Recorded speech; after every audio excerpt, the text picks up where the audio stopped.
Terjaring operasi tangkap tangan atau OTT, dua orang aparatur sipil negara ASN di kantor Pelabuhan Perikanan Samudra, Kota Bitung ditetapkan sebagai tersangka. Kedua ASN yang ditetapkan tersangka oleh Polres Bitung berinisial S alias Mas merupakan staf kantor dan AP selaku kepala kantor. Kedua tersangka dihadirkan Polres Bitung saat dilakukan konferensi pers yang dipimpin langsung Kapolres AKBP Tommy Bambang Suwisa didampingi Wakapolres Kompol Afrizal Nugroho pada Selasa 19 September kemarin. Tersangka S alias Mas menerima gratifikasi dari agen kapal setiap Sabtu sore. Uang tersebut diberikan agen sebagai modus uang tanda terima kasih.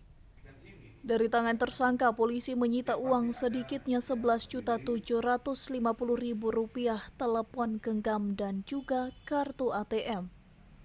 Kedua tersangka dikenakan Undang-Undang Nomor 20 Tahun 2001 tentang pemberantasan tindak pidana korupsi.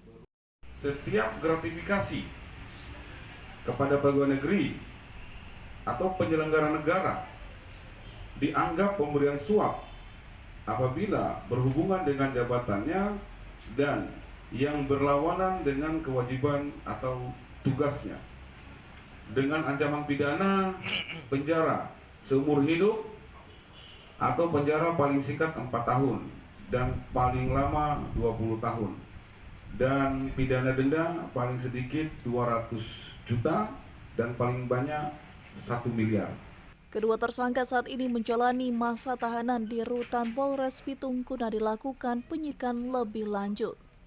Dari Bitung, Brian Umboh melaporkan untuk Kawan Nuha TV.